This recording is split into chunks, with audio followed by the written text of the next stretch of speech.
All right, good morning, guys. Week 4, we're going to move on to static electricity. Hope you did well on your test.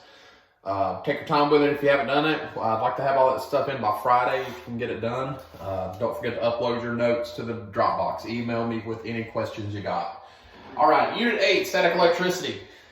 So we're kind of done with motion. We're going to talk about electricity here for the last 2 units, and that'll kind of pull us on out. So let's start with static electricity. And start with static electricity, we need to talk about what an atom is. We haven't really got into too much about what an atom is, but we need to pull back a little bit about from middle school. All right, remember the parts of the atom? We'll start off with the middle of the atom. We have 2 things in the middle. We have a proton and a neutron. The proton starts with a P.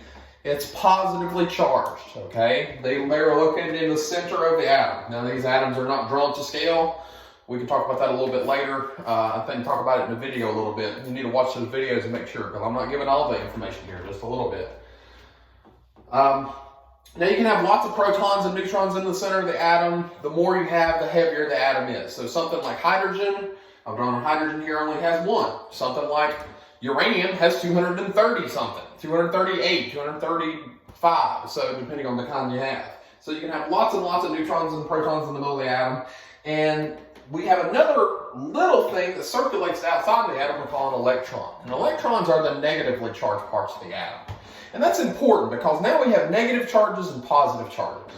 Now, a negative charge and a positive charge is kind of one of the more fundamental things of the universe. And everything kind of gets divided. But a neutral atom, think about what neutral means. Neutral means you're not positive or negative, right? So if you're not positive or negative, that means you still can have positive and negative bits, but you have to have equal amounts of that. So let's look at our atom over here.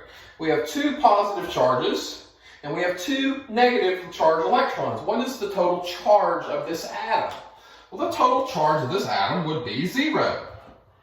Let's look at the second example. We have 1 positive charged proton, 1 negatively charged electron. What is the charge of this atom? Well, this one is also 0. All right, so that's a neutral atom. Now, things don't always stay neutral. The protons, the center of the atoms, is called the nucleus. Now, the nucleus of the atom doesn't change. If I take a proton off this one and give it to another atom, I no longer have this type of atom. A 2-proton atom is helium, by the way. It's number 2 on the periodic table. If I take 1 proton away, I no longer have helium. I've turned that into hydrogen. That doesn't happen very often. So what does happen very often, though, is the electrons get traded back and forth.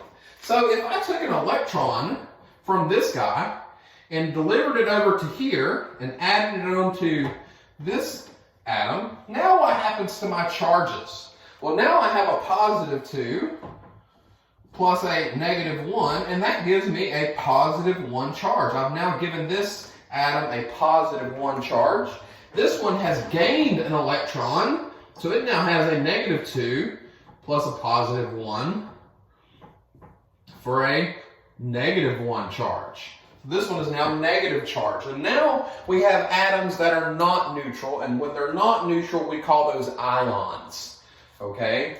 So we have positive and negative ions that are going to show up. And that's a term you see in chemistry also. So now, here's where the physics comes in. Now I have this thing called an attraction between them. Look at my 2 atoms. I have a positive charge and I have a negative charge. Let's go to something you remember. Let's think about a magnet. You got 2 ends of a magnet, right? When you put the North Pole and the South Pole together, you feel this force of attraction. That happens here. This is also what's happening. We have a negative charge and a positive charge.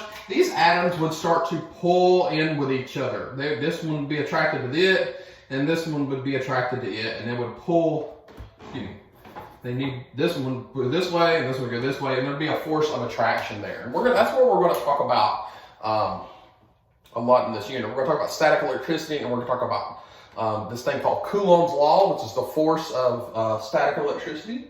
And that's kind of where we're going to be going with this stuff. So I'm going to let it off right there, and we'll come back in with just a little bit and do another video shortly. Have a good day.